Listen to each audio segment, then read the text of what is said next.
Hi hello అండి నమస్తే ఎలా ఉన్నారు అందరూ బాగున్నారా అయితే ఇవాళ మన వీడియోలో ఫస్ట్ టిప్ వచ్చేసి మనం ఇలాంటి గోల్డ్ రింగ్స్ మనం ఇలా పెట్టుకుంటూ ఉంటాం కదా వేలికి అది ఏంటంటే కొన్ని రింగ్స్ మనకి పెద్దవిగా అయిపోతూ ఉంటాయి అలా పెద్దగా ఉన్న రింగ్స్ ఏంటంటే మన చేతికి పెట్టుకున్నప్పుడు మన వేలు నుంచి జారి పడిపోతుందనే టెన్షన్ అట్లా ఉంటుంది కదా అలా జరగకుండా ఉండాలంటే ఇలా ఒకసారి ట్రై చేయండి ఒక రబ్బర్ బ్యాండ్ తీసుకొని ఇలా నేను చూపిస్తున్నట్టుగా ముడి వేసేయండి ముడి వేసి మనం ఏ చేతికి అయితే రింగ్ పెట్టుకోవాలనుకుంటున్నామో ఆ చేతికి ముందుగా రబ్బర్ బ్యాండ్ వేసిన తర్వాత రింగ్ పెట్టండి ఇలా పెట్టడం వల్ల ఏంటంటే మనకి చేతులు వేలు నుంచి అయితే రింగ్ అస్సలు జారిపోదన్నమాట మనం ఎంత పెద్దగా ఉన్న రింగ్ అయినా ఈజీగా పెట్టుకోవచ్చు నచ్చితే ట్రై చేయండి తర్వాత ఇంకొకటి ఇలాంటి కొన్ని మంచిగా ఉన్న పట్టు చీరలు ఏంటంటే మనం ఎక్కువగా యూజ్ చేయము వాటిని ఏదో ఎప్పుడోసారి పెళ్ళిళ్ళకి అట్లా కట్టుకుంటూ ఉంటాము సంవత్సరాలు అట్లా బీరువాలో ఉండిపోతూ ఉంటాయి అవి మనం ఎప్పుడోసారి తీసినప్పుడు ఏంటంటే వాటి చూడకుండా మనకు అలా చీకిపోవడం అట్లా జరుగుతుంటుంది పురుగు పట్టేస్తుంది అనమాట పట్టు చీరలు కూడా అలా జరగకుండా ఉండాలంటే మీరు ఇలా ట్రై చేయండి కొన్ని లవంగాలు తీసుకొని ఒక పాకెట్లో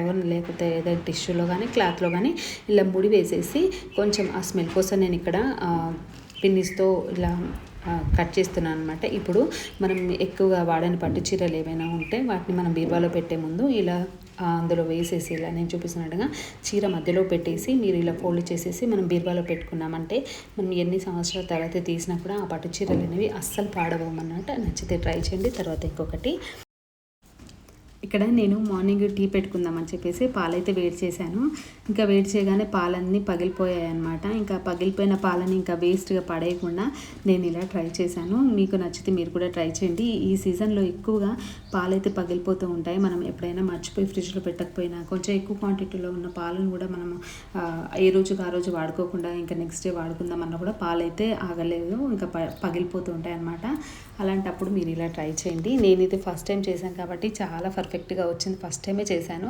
చూడండి ఇలా ఎక్కువగా పాలు పగిలిపోయినప్పుడు ఇలా ఒకసారి ట్రై చేయండి నేనైతే దీన్ని ఇక్కడ మొత్తం కొంచెం సేపు వేడి చేశాను అనమాట ఈ పాలన్నిటిని కూడా కొంచెం సేపు వేడి చేసి అందులో నుంచి వాటర్ని సపరేట్గా పక్కకు తీసేసి ఇంకా ఒక క్లాత్లో అయితే గట్టిగా అంతా పిండేసాను అనమాట పాలదంతా కూడా పిండేసి ఇంకా ఇక్కడ ఒక స్టోన్ అయితే పెట్టేసి దాని మీద ఒక బరువుగా పెట్టేసి ఇంకొక 1 అవర్ అలాగే వదిలేసాను ఇంకేమైనా వాటర్ ఉంటే కిందకి వెళ్ళిపోతుందని చెప్పేసి ఇప్పుడు చూడండి మనకి బయట దొరికే పన్నీర్ ఎలా ఉంటుందో అచ్చం అలాగే వచ్చింది ఫస్ట్ టైం చేశాను కానీ చాలా పర్ఫెక్ట్గా వచ్చిందనమాట చూడండి ఎంత బాగా వచ్చింది మనకు షేప్ అది కరెక్ట్గా రాకపోయినా పన్నీర్ మాత్రం కరెక్ట్గా వచ్చింది చూడండి ఇలా మనకి ఎక్కువ క్వాంటిటీలో పాలు పగిలిపోయినా లేకపోతే మనకి మనం ఎప్పుడైనా ఫ్రిడ్జ్లో పెట్టకుండా పాలను మర్చిపోయినా కూడా మనకి పాలైతే ఈ కాలం అయితే ఎండాకాలం అయితే అస్సలు ఆగవన్నమాట అలాంటప్పుడు మీరు ఇలా ట్రై చేయండి మనం బయట కొన్న పన్నీర్ ఎలా ఉంటుందో అచ్చం అలాగే వచ్చింది చూడండి ఎంత సాఫ్ట్గా వచ్చిందో అలాగే వచ్చిందనమాట ఇలా కొంచెం పాలు ఎక్కువగా ఉన్నప్పుడు పగిలిపోయినప్పుడు మీరు కూడా ఇలా ఒకసారి ట్రై చేస్తారని చెప్పేసి నేనైతే ఇక్కడైతే ఈ వీడియో అయితే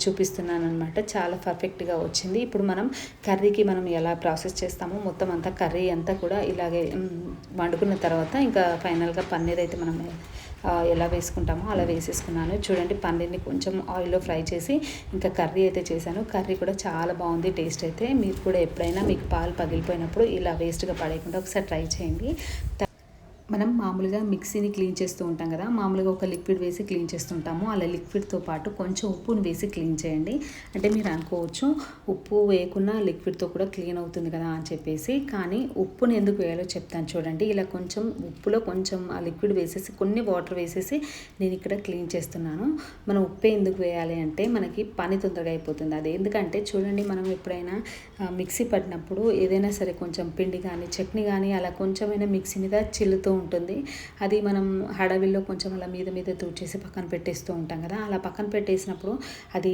దాని మీద పడిందంతా కూడా ఎండిపోయినట్టు అయిపోయి అస్సలు రాదనమాట మనం మామూలుగా క్లీన్ చేస్తే కానీ మనం ఇందులో లిక్విడ్తో పాటు కొంచెం ఉప్పును వేసామనుకోండి ఆ ఉప్పు యొక్క గరుకుతనానికి అక్కడ ఉన్న ఏదైనా పిండి కానీ చట్నీ కానీ ఏమైనా ఎండిపోయిన మరకలు ఉంటాయి కదా అది తొందరగా క్లీన్ అయిపోతుంది అనమాట తొందరగా క్లీన్ అవుతుంది చాలా నీట్గా క్లీన్ అవుతుంది మీరు ఎప్పుడైనా ఒకసారి మీరు మిక్సీని క్లీన్ చేసేటప్పుడు మామూలుగా లిక్విడ్తో పాటు కొంచెం ఉప్పును కూడా వేసి క్లీన్ చేసి చూడండి మనం మామూలుగా క్లీన్ చేసిన దానికి ఇలా కొంచెం ఉప్పు వేసి క్లీన్ చేసిన దానికి ఎంత డిఫరెన్స్ ఉంటుందో చూడండి ఇక్కడ నేను ఎక్కడ వాటర్ అయితే యూజ్ చేయలేదు తర్వాత ఇదంతా క్లీన్ చేసిన తర్వాత ఒక క్లాత్తో మొత్తం తూడ్చేస్తున్నాను చూడండి.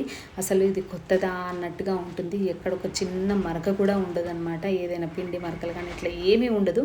కొత్త దానిలాగా మెరిసిపోతుంది. చూడండి ఎంత నీట్గా వచ్చిందంటే చాలా బాగా నీట్గా వస్తుంది. మీరు ఈసారి మిక్సీని క్లీన్ చేసినప్పుడు ఒకసారి ఇలా ట్రై చేసి చూడండి. మీకు మామూలుగా క్లీన్ చేసిన దానికి ఇలా లిక్విడ్లో కొంచెం ఉప్పు వేసి క్లీన్ చేసిన దానికి డిఫరెన్స్ మీకే తెలిసిపోతుంది. నచ్చితే ట్రై చేయండి. ఓకే, ఒక చిన్న రిక్వెస్ట్ అండి, మీరు ఎవరైనా మన ఛానల్ని ఫస్ట్ టైం చూస్తే ప్లీజ్ అండి ఒక లైక్ చేసి ఛానల్ని సబ్స్క్రైబ్ చేసుకోండి.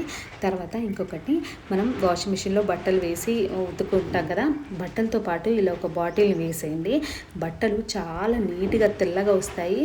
చాలామందికి ఏంటంటే వాషింగ్ మిషన్లో బట్టలు అంత మురిగేమి పోవు అనుకుంటూ ఉంటారు కదా, కానీ మీరు ఇది ఒకసారి ట్రై చేయండి. వాటర్ బాటిల్ని ఇలా నేను చూపిస్తున్నట్టుగా క్యాప్ తీసేసి, క్యాప్ పెట్టినా సరే తీసేసి మొత్తం హెయిర్ అంతా పోయేలాగా ఇలా మొత్తం దగ్గరికి ఇలా ఒత్తేసేయండి.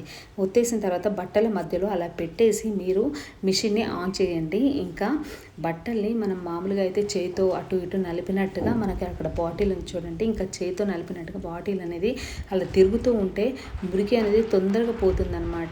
మనకి మామూలుగా మనం చేతితో ఉతికితేనే బాగుంటాయి, ఇంకా మిషన్లో వేస్తే అంత తెల్లగా రావు అని చాలామంది అనుకుంటూ ఉంటారు. అలాంటి వాళ్ళు ఇది ఒకసారి ట్రై చేసి చూడండి. మనకి రెగ్యులర్గా బట్టలు ఉతికే దానికంటే కూడా ఇలా మనం ఒకసారి మీరు బాటిల్ వేసి చూడండి, చాలా నీట్గా వస్తాయన్నమాట. బట్టలు అయితే మనం డిఫరెన్స్ మనకి తెలిసిపోతుంది, చాలా నీట్గా ఉంటాయి. ఇక్కడ నేనైతే బాటిల్ ఏదైనా సరే ఒక చిన్న బాటిల్ని తీసేసుకొని దాని లోపల ఉన్న హెయిర్ అంతా తీసేయాలి. ఫస్ట్ డైరెక్ట్ బాటిల్ని అలాగే వేయకూడదు. ఇలా హెయిర్ అంతా తీసేసి నేను చూపించినట్టుగా మొత్తం ఇలా దగ్గరికి ఒత్తేసేయండి. ఒత్తేసిన తర్వాత వేయండి. అది ఆ బట్టల మధ్యలో తిరుగుతూ ఉంటే మనకి ఆ బట్టలు కొంచెం కిందికి మీదకి అవుతూ ఉంటాయి కదా, అలాంటప్పుడు ఆ బట్టలు ఇలా మనం చేతితో నలిపినట్టుగా అయిపోయి బట్టల నుంచి మురికి అయితే ఈజీగా వదిలించేస్తుంది అనమాట. చాలా బాగుంటుంది. మీరు ఇది ఒకసారి ట్రై చేసి చూడండి. మీకు మిషన్ ఏమైనా పాడవుతుందేమో అని మీకు డౌట్ ఏమీ అవసరం లేదు. ఇక్కడ నేను చూపిస్తున్నాను చూడండి. మీకు అందులో వేసిన తర్వాత తిరిగేటప్పుడు కూడా నేను మీకు చూపించాను అది ఎలా ఎక్కడ ఉందని చెప్పేసి.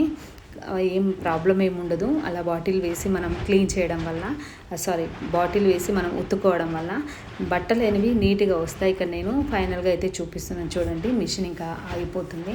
ఇక్కడ మీరు ఒకసారి వేసి చూడండి, మీకే అది తెలిసిపోతుంది అనమాట. మనం మామూలుగా ఉతికిన దానికంటే ఇలా ఒకసారి బాటిల్ వేసి ఉతికి చూడండి. మీరు బట్టలు అనేవి అక్కడ కొంచెమైనా మనకి డిఫరెన్స్ అనేది తెలిసిపోతుంది. ఇక్కడైతే నాకైతే నీట్గానే అనిపించింది. ఇంకా మనం రెగ్యులర్గా వాటికంటే కూడా నాకు ఎందుకో ఇవాళ మంచిగా నీట్గా అనిపించింది అనమాట. చూడండి, ఇలా మీరు కూడా ఒకసారి ట్రై చేసి చూడండి. నచ్చితే చూడండి. ఇంకా బాటిల్ని ఇంకా దీన్ని మనం ఎన్నిసార్లు అయినా యూజ్ చేసుకోవచ్చు. ఇలా నేను బట్టలు వేసినప్పుడల్లా ఇలా ఒక బాటిల్ని అయితే వేసి క్లీన్ ఉతికిస్తున్నాను అనమాట, ఆన్ చేస్తున్నాను. ఇంకా బట్టలు అయితే నీట్గా వస్తున్నాయి. నచ్చితే మీరు కూడా ట్రై చేయండి. ఇంతే అండి ఈరోజుకి వీడియో నచ్చితే ప్లీజ్ అండి ఒక లైక్ చేసి ఛానల్ని సబ్స్క్రైబ్ చేసుకోండి. Thank you.